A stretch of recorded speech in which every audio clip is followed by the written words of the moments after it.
بسم اللہ الرحمن الرحیم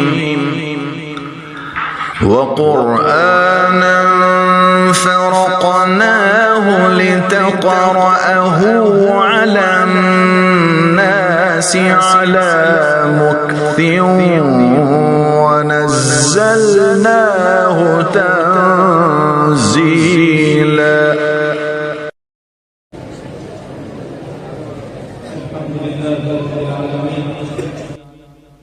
والصلاة والسلام على سيد الأنبياء والمرسلين وعلى آله وأصحابه أجمعين.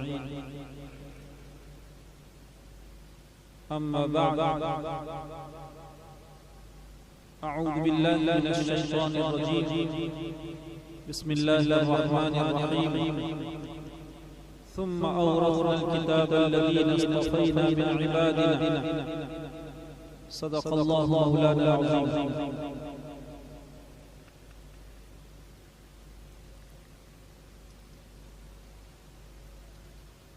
آج کی اس روح پرور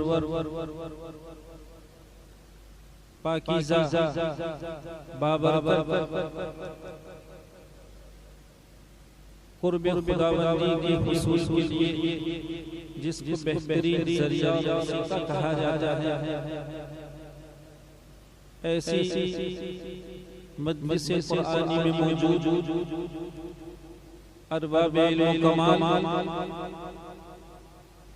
اور فیضان القرآن کی اس بافیض درسگاہ میں علوم اسلامیہ کے حصول کے لیے تشریف فرما میرے مہمانان رسول صلی اللہ علیہ وسلم.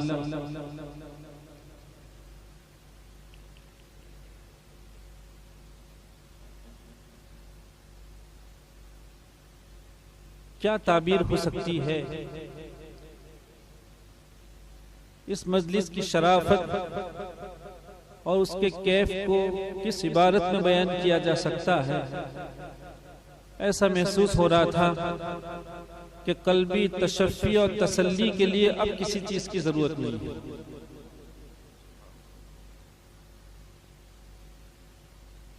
بہت مبارک ہو، بہت مبارک ہو.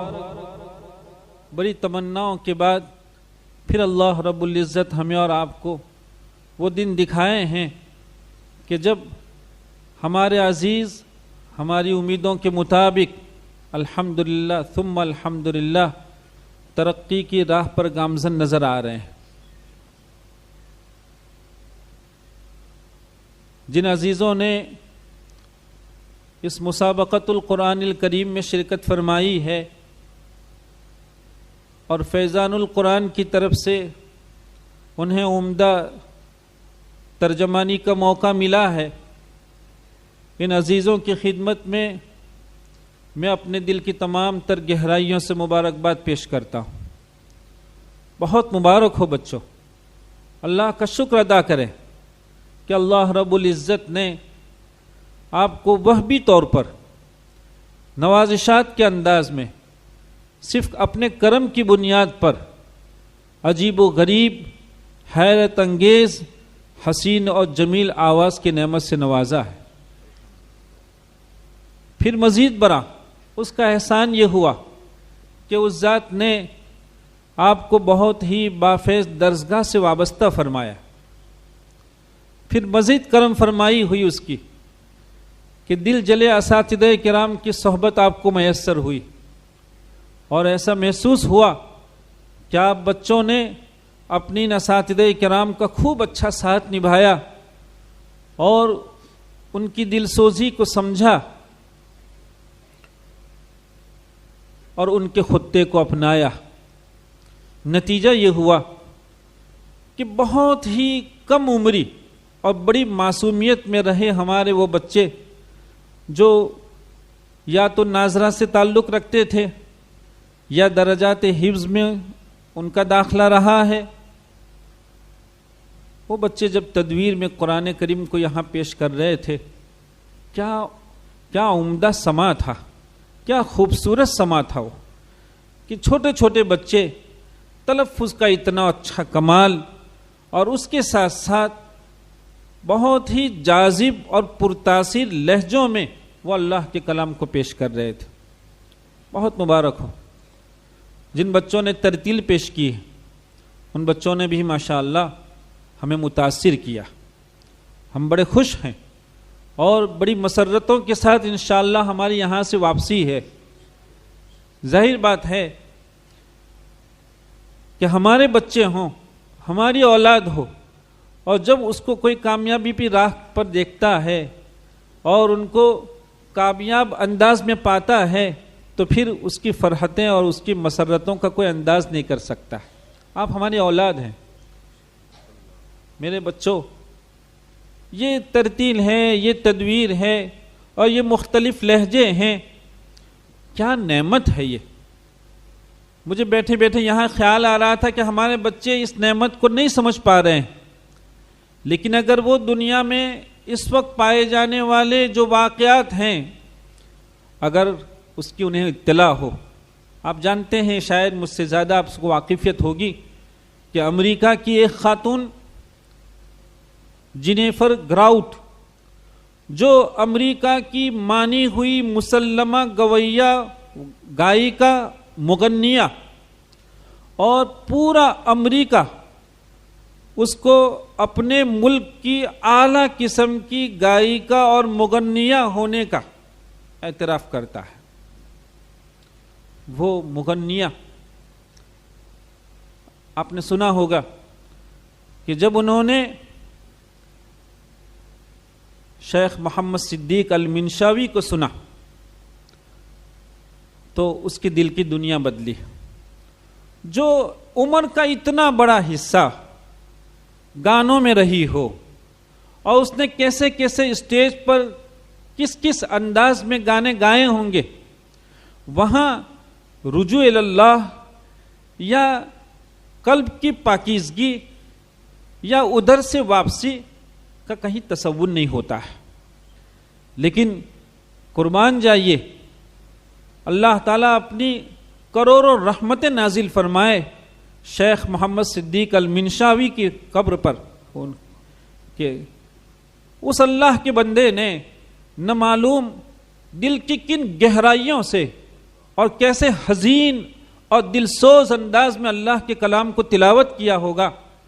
اس کی تلاوت، اس کے لہجے اور اس کے گلے کے کمال کو، ظاہر بات ہے، قدر جوہر جوہری بدانت، یا بدانت قدر جوہر بدانت شاہ بدانت، یا بدانت جوہری، بادشاہ اس کی قیمت سمجھ سکتا ہے یا جوہری سمجھ سکتا ہے۔ جس خاتون نے اتنے لمبے عرصے تک بہترین انداز میں گانے گائے ہوں، وہ گلے کی سطح، وہ آواز کی جاذبیت، وہ اس کا حسن، وہ اس کا کمال، اور اس کے ساتھ ساتھ بہت بہترین لہجوں کی لڑی میں مضامین کو پیرونا کیا ہوتا ہے، اور بہترین مضامین کے ساتھ لہجوں کا انطباق کیا چیز ہوا کرتی ہے، اس کمال کو وہی خاتون سمجھی، اور اللہ رب العزت نے اس کو پھر وہ راہ دکھلائی۔ آپ نے سنا ہوگا کہ وہ خاتون گانوں سے ہٹ کر شیخ محمد صدیق المنشاوی کے لہجوں میں قرآن کریم کی تلاوت کی مشق کر رہی، اور بہت حد تک وہ کامیاب ہے، بہت حد تک کامیاب۔ میرے بچوں، جب اللہ کا کوئی بندہ مخلص ہو کر دل کی گہرائی سے معنویت کو سامنے رکھتے ہوئے اللہ کی یاد میں ڈوب کر قرآن کریم کو تلاوت کرتا ہے، تو ممکن نہیں ہے کہ اس کی تلاوت کسی کے قلب کو جا کے چبھتی نہ ہو۔ اور یہاں چونکہ ہماری اولاد یہاں موجود ہے، ہم اپنے بچوں سے بات کہیں گے کہ بچوں، ضرورت اس بات کی ہے کہ ہم اپنے دل کی دنیا کو صحیح انداز میں آباد کرنے کی کوشش کریں۔ جب اللہ کی یاد سے دل کی دنیا آباد ہوتی ہے تو پھر چاہے گفتگو ہو چاہے تلاوت ہو، اس کا رنگ الگ ہوا کرتا ہے۔ شیخ محمد صدیق المنشاوی کو جہاں قدرت نے عجیب لکھا ہے لوگوں نے کہ اب تک میں جتنے قرا دنیا میں آئے، لیکن ساز اور باج کے ساتھ جس کی آواز کا سب سے زیادہ انطباق ہو سکتا ہے تو وہ شیخ محمد صدیق المنشاوی کا. لیکن صرف آواز نہیں، صرف لہجے نہیں، صرف معنویت نہیں، اس کے ساتھ ساتھ اللہ کے وہ بندے ہیں جنہوں نے اپنا بچپن تک تو وہ پہنچے نہیں تھے، ان کی عمر صرف 49 سال رہی، لیکن 49 سال میں اس اللہ کے بندے نے کتنے قلوب پر حکمرانی کی. وہ دلوں کا بادشاہ تھا، کتنے دلوں میں وہ شیخ محمد صدیق المنشاوی حکومت کر رہے تھے. یہ ان کے باب میں لکھا ہے. یہ وہ لوگ تھے جو دنیا کی رنگریلیوں سے فارغ، اور انہوں نے اپنی جوانی کے بہترین ایام صرف اور صرف اللہ کے کلام میں صرف کر دیے ہیں. وہ دنیا نہیں جانتے ہیں کہ دنیا کیا ہے. ان کی رات، ان کا دن قرآن بن کے رہ گیا تھا. کیا ایسا ہو سکتا ہے؟ جوان آدمی نہ معلوم کتنے شوق رکھتا ہے، لیکن وہ اللہ کے بندے تھے جنہوں نے اپنے سارے شوق قرآن کی نظر کر دیے تھے. جب اللہ کا کوئی بندہ اتنی قربانی دیتا ہو تو پھر قدرت اس کے حصے میں یہ ساری نعمتیں کیسے نہیں کرتی؟ ان کے باب میں لکھا ہے. کیا لوگ تھے. کہا ایک موقع انہوں نے اپنے افراد خانہ سے، اپنے اہل سے یہ کہا کہ میں ایک بڑی دعوت کرنا چاہتا ہوں، میں کچھ بہت اچھے لوگوں کو مدعو کرنا چاہتا ہوں، کوئی اچھا کھانا پکنا چاہیے. گھر کے لوگوں نے بہت پرتپاک انداز میں اور بہت اچھے کھانے تیار کیے. پھر جب دسترخوان لگا تو دنیا نے دیکھا کہ صرف غربا اس دسترخوان پر آئے تھے. جس کے دل کی دنیا اللہ کی یاد سے اتنے آباد ہو، پھر کیسے ہو سکتا ہے کہ وہ اللہ کا بندہ اللہ کی یاد میں ڈوب کر اس کے کلام کو تلاوت کرے اور اس کی آواز کسی کے دل کو جا کے اپیل نہ کرے؟ بچوں، یہ وہ اللہ کا کلام ہے. آپ کو وہ نعمتیں یہاں دی جا رہی، ہم اور آپ اس کو اپنی ضمیر پر بنیادی طور پر یہ بات لکھ لیں کہ ہم یہ ساری قراتیں صرف اور صرف اللہ کو خوش کرنے کے لیے، اس کے کلام کی تعارف کے لیے، اللہ کی نعمتوں کا تعارف کرانے کے لیے، قلوب کی دنیا بدلنے کے لیے ہم اس کو اپنا رہے ہیں، حاصل کر رہے ہیں. اس سے ہمارا کوئی تعارف مقصود نہیں. اور قدرت نے شیخ محمد صدیق المنشاوی کو گھرانہ بھی کیسا دیا. ان کا تو نام تھا محمد، ان کے والد کا نام تھا صدیق. شیخ محمد کے والد کا نام تھا صدیق. لکھا ہے کہ وہ جوانی میں تھے، ابھی وہ منظر عام پر نہیں آئے تھے، لیکن والد سے انہوں نے بہت زبردست کسب فیض کیا تھا. لیکن ابھی والد نے اس ہیرے کو دبائے رکھا تھا. ایک موقع ایسا آیا جب شیخ صدیق المنشاوی کے لیے قرات کی مجلس منعقد ہوئی. بہت بڑا مجمع. شیخ تلاوت کر رہے تھے. تلاوت کرتے کرتے شیخ کے سر سے اس طرح کا رومال ہٹا جا رہا تھا، گرا جا رہا تھا. ان کے یہ بیٹے محمد یہ سامنے بیٹھے ہوئے تھے. انہوں نے دیکھا کہ والد کے سر سے رومال کشیدہ بار بار اتر رہا ہے. وہ کھڑے ہو کر اپنے والد کے سر سے جو ہٹنے والا کشیدہ تھا اس کو ٹھیک کیا. انہوں نے، والد نے فوراً بھرے مجمع میں ایک چپٹ ان کو رسید کر دیا. لوگوں نے دیکھا یہ کیا ماجرا ہے. بیٹا ہے جو والد کی اتنی قدر کر رہا ہے اور والد نے اس کے ساتھ یہ سلوک کیا. لوگوں نے شیخ صدیق المنشاوی کو تلاوت کے بعد پوچھا کیا بات تھی. بچوں، شیخ کا جواب سننے والا ہے.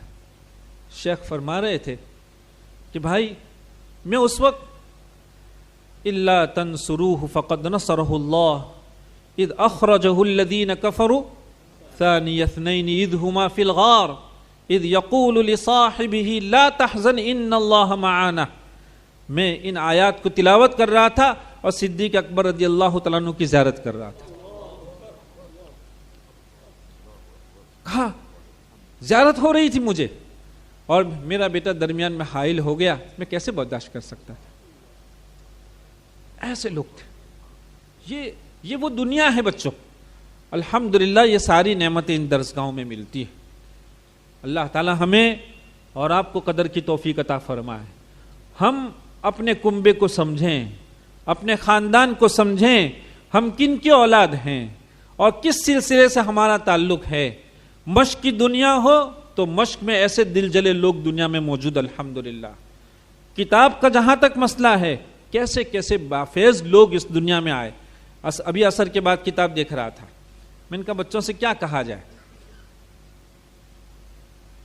آپ کو معلوم ہوگا کہ پڑوس کے ملک میں ملتان میں رحیمی سلسلہ اس وقت پورے پاکستان میں قرات کے باب میں حضرت قاری رحیم بخش رحمۃ اللہ علیہ کا سلسلہ امتیازی حیثیت رکھتا ہے، بہت مقبول سلسلہ، اور یہ وہ سلسلہ ہے جو صرف قرآن کا بن کے رہ گیا ہے، چاہے وہ حفظ سے اس کا تعلق ہو، چاہے قرات سے اس کا تعلق ہو۔ لیکن اس سلسلے کو اللہ نے اتنا قبول فرمایا ہے اور یہ اتنا پھلا پھولا ہے کہ دنیا کے گوشے گوشے میں اس سلسلے کے لوگ موجود ہیں، اور وہ قرات کے حافظ وہ کھڑے ہو جاتے ہیں، مختلف قراتوں میں ایک ساتھ 10 پاروں کی تلاوت کرتے ہیں، مختلف قراتوں میں۔ لیکن ایسے ہی اللہ تعالیٰ کسی سلسلے کو اس طرح کی تلقی اور قبولیت نہیں عنایت فرماتے ہیں۔ حضرت قاری رحیم بخش رحمۃ اللہ علیہ سے متعلق ہم پڑھ رہے تھے ابھی کہ یہ تدریس میں فنا، تدریس کا ایسا شوق کہ کتنے بڑے بڑے مواقع ایسے آئے کہ وہ اپنے درجے سے کسی طرح غیر حاضر ہو سکتے تھے، لیکن کوئی چیز کبھی ان کی تدریس کو آڑے نہیں آئی۔ اور لکھا ہے کہ ایک مرتبہ ان کی ایک لڑکی جو کئی روز سے بیمار تھی، آپ پوری رات بیدار رہ کر اپنی بچی کی خدمت کرتے اور صبح درجے میں پہنچ جاتے تھے وقت پر۔ اچانک اس بچی کا انتقال ہوتا ہے۔ والد کے دل پر بچی کی اتنی طویل علالت کے بعد انتقال سے ان کے دل پر کیا گزرتی ہوگی وہ ہر آدمی سمجھ سکتا ہے۔ لیکن وہ اپنے اہل خانہ سے یہ کہہ کر درجے کو نکل رہے ہیں، کہا اس کی تجہیز اور اس کی تکفین ہو جائے، اس کو کفن پہنا دیا جائے، ہم آتے ہیں۔ چنانچہ وہ اپنے گھر کے لوگوں کو یہ کہہ کر اپنے درجے میں تشریف لے گئے اور قرات کا درس دیا۔ درس دے کر جب وہ وقت ختم ہوا، فارغ ہوئے، تدفین کا وقت آیا تو مدرسے کے سارے افراد، اساتذہ، طلباء اور حضرت قاری رحیم بخش رحمۃ اللہ علیہ یہ اپنی بیٹی کی تدفین کے لیے جا رہے ہیں۔ صلاۃ جنازہ ہوئی، تدفین سے فراغت ہوئی، اپنے گھر تشریف نہیں لے جاتے۔ ظہر کے بعد کا مدرسہ شروع ہوا تو پھر مدرسہ تشریف لے۔ بچوں یہ ہمارے آبا ہیں، یہ ہمارے آبا ہیں۔ ایسی مثالیں کہیں دنیا میں سننے کو نہیں ملے گی، دیکھنے کو نہیں ملے گی۔ میں نے اسی سلسلے کے انہی سے متعلق کتاب میں پڑھا کہ وہ حضرت قاری فتح محمد صاحب رحمۃ اللہ علیہ کے بڑے ممتاز شاگردوں میں ہے، قاری رحیم بخش رحمۃ اللہ علیہ۔ شاگرد اپنے استاد سے کیسا تعلق رکھتا ہے تب جا کے فیضان ہوتا ہے، تب جا کے اپنے اساتذہ کرام کے علوم کی برکات منتقل ہوتے ہیں۔ لکھا ہے کہ حضرت قاری فتح محمد صاحب رحمۃ اللہ علیہ کو فالج کا دورہ پڑ گیا، وہ کراچی میں تھے، اور حضرت قاری رحیم بخش رحمۃ اللہ علیہ ملتان میں تھے۔ پورا ہفتہ سبق پڑھاتے، جمعرات کی شام میں وہ ٹرین سے نکلتے، جمعے کی صبح ہوتے کراچی پہنچتے، اپنے استاذ محترم کی دن بھر خدمت کرتے، دن بھر ان کی خدمت کرتے، اور پھر شام میں پھر کراچی سے واپس ملتان آتے اور سنیچر کی صبح درجے میں موجود ہوا کرتے تھے۔ میرے بچوں ہم ان کے اولاد ہیں، ہم ان کے اولاد ہیں۔ اللہ کا شکر ادا کریں کہ بہت اچھے خاندان سے ہمارا اور آپ کا تعلق ہے۔ بہت مبارک ہو، آپ بچوں نے جو راہ اپنائی ہے، ہم آپ کے لیے دعا کرتے ہیں کہ اللہ تعالیٰ آپ کو ہمیشہ ایسی شریف راہ پر ترقی کے ساتھ گامزن رکھیں، آپ خوب ترقی کریں، نظر بد سے آپ کی حفاظت ہو۔ اس کے ساتھ ساتھ مزید ایک بات، ہم تو یہ سمجھ رہے تھے کہ ایسا لگ رہا ہے کہ ہم تھوڑا سا لیٹ چل رہے ہیں، آپ سوچتے ہوں گے کہ یہ کیا لیٹ ہے، کوئی ٹرین ہے جو لیٹ ہو رہی ہے؟ نہیں، تھوڑا لیٹ چل رہا ہے۔ ہم یہ امید لگا رہے تھے کہ اس درسگاہ سے جہاں بہت اچھے مشاق قرہ پیدا ہوں گے، لیکن وہاں مشاق کے ہونے کے ساتھ ساتھ کتابی بصیرت بھی ان بچوں میں پیدا ہوگی، اور یہ کتاب کا بھی رخ کریں گے۔ الحمدللہ آپ کر رہے ہیں، لیکن ایسا لگ رہا ہے تھوڑا لیٹ چل رہے ہیں آپ۔ ضرورت اس بات کی ہے کہ ہم جہاں مشق کی راہ اپنائے ہیں وہاں کتب کی راہ بھی اپنائیں۔ اس فن کا یہ زاویہ، کتاب والا جو زاویہ ہے، ابھی بھی بالکل غریب ہے، کنگال ہے، غیر متعارف ہے، ابھی بھی بہت بڑی دنیا قرات کی اس سے نابلد ہے۔ ضرورت اس بات کی ہے کہ ہم اس کی طرف تھوڑی توجہ کریں۔ دنیا میں کیسے کیسے مسائل آ رہے ہیں۔ ابھی ایک مسئلے کی تحقیق ہوئی، اللہ الذی خلقکم من ضعف ثم جعل من بعد ضعف قوة۔ ہمارے ہندوستان کے مصاحف میں کلمہ ضاد پر ضمہ چھپا ہوا ہے، سارے لوگ ضمے کو بہت عقیدت کے ساتھ پڑھ رہے ہیں، اور ہے بھی واقعتاً 7 ائمہ میں کے 5 امام کلمہ ضعف کا ضمہ پڑھ رہے ہیں، 2 ہی امام ہیں جو اس کا فتحہ پڑھ رہے ہیں۔ تو ضمہ قوی بھی ہے، روایت کے اعتبار سے بھی قوی ہے، درایت کے اعتبار سے بھی قوی ہے، لیکن بڑا مسئلہ یہ ہے، دیکھیں یہ درسگاہیں ہیں، یہاں یہ گفتگو ہوا کرتی، عوام بیچاری وہ کلمہ ضعف کو ٹھیک سے ادا کر لیں، یہی بہت بڑی نعمت۔ کیا فتحہ، کیا ضمہ، کیا صحیح، کیا سندن کیا ہونا چاہیے، کیا نہیں ہونا چاہیے، ضرورت پیش آئی تو پتہ چلا کہ امام حفص رحمۃ اللہ علیہ نے امام عاصم رحمۃ اللہ علیہ سے ضاد کا فتحہ پڑھا، لہذا اگر ہم سند کا اتصال چاہتے ہیں، جیسا کہ ہم ساری وجوہات میں سند متصلہ کے ساتھ پڑھتے چلے جاتے ہیں، اس کلمے میں اگر ہم سند کا اتصال چاہتے ہیں تو ہمیں فتحہ پڑھنا ہوگا، ضمہ نہیں پڑھیں گے۔ یہ الگ بات ہے کہ اگر ضمہ کسی نے پڑھ لیا 100% صحیح، لیکن ہندوستان کا المیہ ہے، اس ملک کا المیہ ہے، اتنے بڑے بڑے جامعات کئی دہائیوں سے اور 100-150 سال سے قائم ہیں، اور صدیوں سے یہاں الحمدللہ علمی فیضان ہے، لیکن اس کے باوجود ہندوستان سے چھپنے والے مصاحف ابھی بھی کتنی محنت چاہتے ہیں۔ جب روایت حفص میں مصحف چھپ رہا ہے اور روایت حفص میں فتح ہی فتح ہے، لیکن ہمارے مصاحف میں ضمہ چھاپ کر حاشیے پہ ڈال دیا ہے کس کو؟ فتح کو، حالانکہ حاشیے میں تو ہونا چاہیے تھا ضمہ اور اصل متن میں ہونا چاہیے تھا فتحہ۔ خیر، ہم آپ بچوں سے یہ باتیں اس لیے عرض کر رہے ہیں کہ بچوں، یہ بہت وسیع فن ہے، اس فن کے بہت مسائل آج بھی بڑی محنت چاہتے ہیں۔ ابھی ہم نے ایک جگہ بتلایا، ہمارے بچے پڑھ رہے تھے علیہم ولضالین، علیہم ولضالین پڑھ رہے تھے بچے ہمارے۔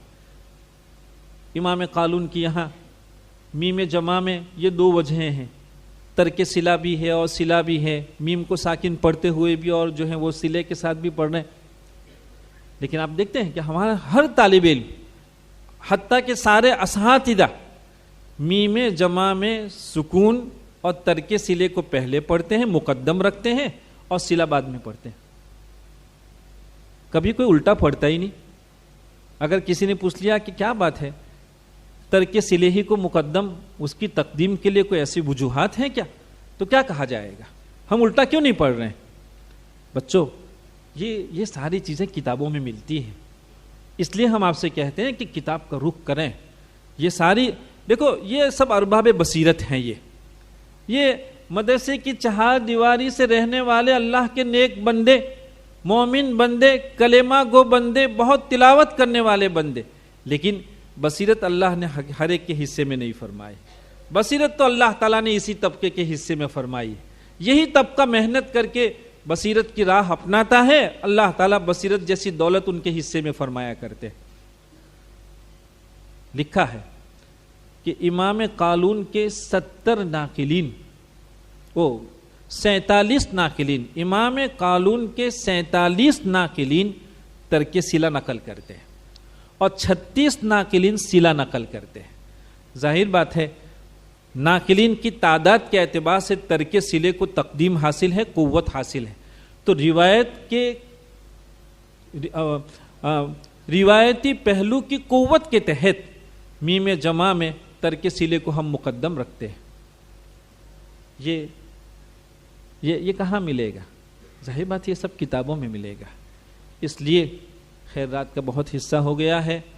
ہم آپ عزیزوں کی خدمت میں یہی عرض کر رہے تھے کہ جہاں ماشاءاللہ آپ نے کچھ دنوں مشق کی راہ اپنائی تو دیکھیے آپ نے ماشاءاللہ کتنی عمدہ کامیابی حاصل کی اور آپ کے لیے کتنے اچھے کلمات کہے جا رہے ہیں.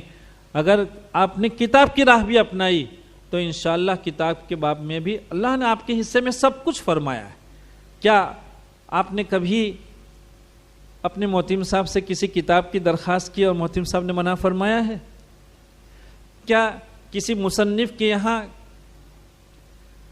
ان کی کتاب لے کر رات میں 2 بجے بیٹھے تو مصنف نے یہ کہا کہ بھئی یہ سونے کا وقت ہے؟ کیسے کیسے نفوس ہیں ماشاءاللہ، کتنے نیک لوگ ہیں. ہم چاہتے ہیں کہ ہماری صحبت ایسے ہی نیک نفوس سے رہے. اللہ تعالی ہم سب کو اپنے کلام پاک کی خدمت کے لیے قبول فرمائے اور تا دم حیات اس سلسلے سے ہمارا رشتہ واسطہ رہے. اپنی کوتاہیوں کی وجہ سے اللہ تعالی ہمیں کبھی اس سے محروم نہ فرمائے. ہم واقعتاً کوتا ہے، ہماری نیتوں میں فطور ہوتا ہے. اللہ تعالی نیتوں کے فطور کو سمجھ کر اس کی اصلاح کی توفیق عطا فرمائے. وآخر دعوانا ان الحمد للہ رب العالمین.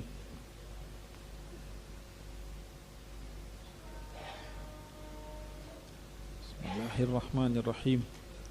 اللہم صلی علی سیدنا مولانا محمد وعلی آل سیدنا مولانا محمد وبارک وسلم.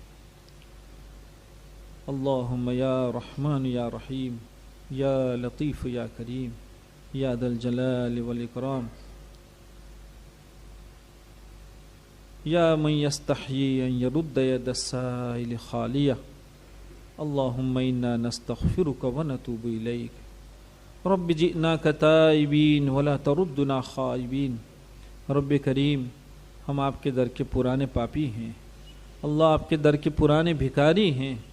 ہمیں اپنے ہر طرح پاپی ہونے کا اعتراف ہے. اللہ سچ یہ ہے کہ ہم تیرے نمک حرام ہے. مولا آپ نے کیسی کیسی نعمتوں سے نوازا ہے. اے اللہ آپ نے ہماری کیسی دستگیری فرمائی ہے، کتنی عزتوں سے نوازا ہے. اللہ جب لوگ عزت کے لیے کیا کچھ کرتے ہیں، ایسے وقت میں آپ نے قلوب میں ہمارے لیے جگہ پیدا فرمائی ہے. دنیا ہم کو محبت اور عزت کی نگاہ سے دیکھتی ہے. اے اللہ بہت بندے ہیں جو ہم سے دعاؤں کی درخواست کرتے ہیں، انہوں نے ہم کو نہ معلوم کیا سمجھا ہے. اے کریم آقا تیری اتنی ساری نعمتیں ہمارے ساتھ ہے، لیکن اس کے باوجود ہم سے تیری نافرمانی ہو جاتی ہے. مولا ہمیں معاف فرما دے. اے اللہ بہت بابرکت مجلس ہے، تجھ کو تیرے کلام پاک کا واسطہ ہے. مولا اے اللہ تیرے محبوب صلی اللہ علیہ وسلم کے مہمانوں کا تجھ کو واسطہ ہے. اللہ یہ مستجاب ساعات ہیں. کئی قراتوں میں تیرے ان جوان بندوں نے قرآن کریم کو مکمل کیا ہے. اللہ تجھ کو یہ سارے واسطے تیری بارگاہ عالی میں ہم پیش کرتے ہیں. اللہ ان سب واسطوں سے ہم تیری بارگاہ عالی میں اپنے گناہوں کی معافی کے لیے بھیک مانگتے ہیں. معاف کر دے اللہ، ہمیں معاف کر دے. اللہ گناہ کرتے کرتے قلوب سیاہ ہو گئے ہیں، قلوب سخت ہو گئے ہیں. اللہ نیک توفیق ہم سے سلب ہو رہی ہے. اللہ کار خیر کی طرف ہمارا رجحان کم ہو رہا ہے. مولا کریم ہمیں معاف فرما دے.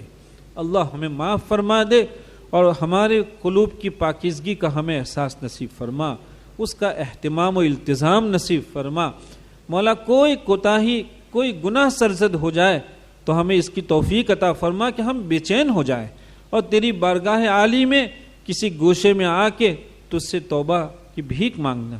اللہ، یہ توبہ کی بھیک مانگنے کی دولت سے ہمیں مالا مال فرما، توبہ نصوح کی دولت سے ہمیں مالا مال فرما۔ اللہ، اپنے نیک بندوں میں ہمیں شامل فرما، اللہ ہمیں اپنے نیک بندوں میں شامل فرما، اعمال صالحہ کی توفیق عطا فرما، بدعمالیوں سے ہماری حفاظت فرما۔ اللہ، یہ امت کا بہت مغتنم اور قابل قدر سرمایہ ہے جو امت نے ہمارے حوالے کیا ہے، اللہ ان کی صحیح تعلیم و تربیت کا ہمیں اہتمام نصیب فرما، اللہ ہمیں اہتمام نصیب فرما، اس باب میں ہونے والی کسی بھی کوتاہی سے تو درگزر فرما، اللہ استنبو نصیب فرما، اور مولا واپسی ہمیں نصیب فرما۔ اللہ، ہم طالب علم ہیں تو ہمیں اپنی مسئولیت کا احساس نصیب فرما، ہم مدرس ہیں، منتظم ہیں تو ہمیں اپنی مسئولیات کا احساس نصیب فرما۔ اللہ، بہت نیک رشتہ ہے، بڑی پاکیزہ نسبتیں ہیں، اللہ ہم اس کو اپنی زندگی کی بہت بڑی کمائی خیال کرتے ہیں، مولا اسی کمائی کے ساتھ اس دنیا سے جانا چاہتے ہیں، اللہ کبھی ہمیں اس سے محروم نہ فرما، اللہ کبھی محروم نہ فرما۔ مولا، ان مستجاب ساعات کے حوالے سے تیری بارگاہ عالی میں امت کی پریشانیوں کو پیش کرتے ہیں، اللہ امت بہت پریشان ہے، بہت دکھ میں ہے، اللہ تو ہی دکھیوں کا سہارا ہے، اللہ دکھی تیرے ہی در کو دستک دیتا ہے، تو ہی دکھیوں کو سنتا ہے، اللہ جب لوگ دکھیوں کو لات مارتے ہیں تو گلے لگاتا ہے، اللہ اے کریم آقا امت بہت دکھ میں ہے، تیری ذات عالی امت کے دکھ سے پورے طور پر واقف ہے، اللہ امت کی مدد فرما، اللہ امت کے دکھ کو سن نہیں سکتے ہیں مولا، امت کے دکھ کو سن نہیں سکتے، اے کریم آقا یہ امت بہت مدت سے تیری قدرتوں کا انتظار کر رہی ہے، اللہ اے قادر مطلق ذات اپنی قدرتوں کا مظاہرہ فرما، اللہ امت کے دکھ کو ختم فرما، امت کی پریشانیوں کو ختم فرما، امت کے مشکلات کو آسان فرما، امت کو اپنا امان نصیب فرما، اللہ امت کو اپنا امان نصیب فرما مولا۔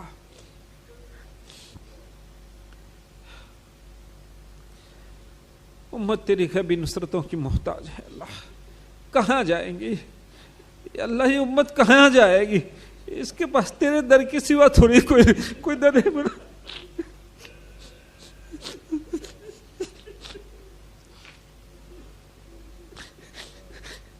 ایک تیرا ہی در ہے مولا، خالی ہاتھ میں مولا، اللہ امت کے بیماروں کو شفا عطا فرما، اللہ امت کے بیماروں کو شفا عطا فرما، بہت بندے ہیں جو بیماریوں کی وجہ سے مولا پریشان ہیں، اللہ ہمارے بیماروں کو شفا عطا فرما، اور آپ نے جو صحت و تندرستی سے رکھا ہے مولا اس کی قدردانی کی توفیق عطا فرما، اے اللہ زندگی کی جتنی ساعت بچی ہیں صرف اور صرف تجھے اور تیرے محبوب صلی اللہ علیہ وسلم کو خوش کرنے میں اس کو گزارنے کی توفیق عطا فرما، اے اللہ آپ ہم سے خوش ہو جائیے، اپنے محبوب صلی اللہ علیہ وسلم کو ہم سے راضی فرما لیجیے مولا، اللہ اپنی اور اپنے محبوب صلی اللہ علیہ وسلم کی رضا نصیب فرما مولا، اللہ اور جب اس دنیا سے جانے کا وقت ہو تو مولا کریم بہترین خاتمے کی تجھ سے بھیک مانگتے ہیں، اللہ تو نے اپنے کچھ بندوں کی قسمت میں کیسے خاتمے فرمائے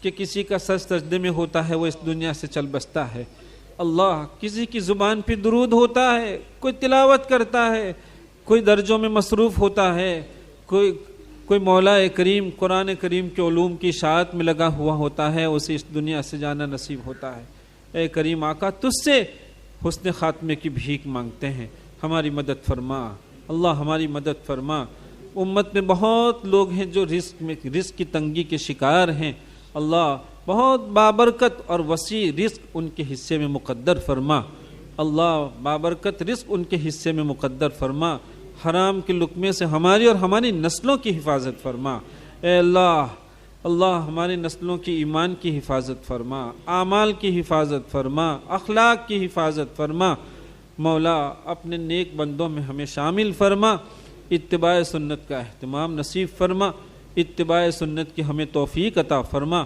اللہم انا نسألک من خیر ما سألک منہ نبیک محمد صلی اللہ علیہ وسلم ونعوذ بک من شر ما استعاذک منہ نبیک محمد صلی اللہ علیہ وسلم۔ انت المستعان وعلیک البلاغ ولا حول ولا قوة الا باللہ۔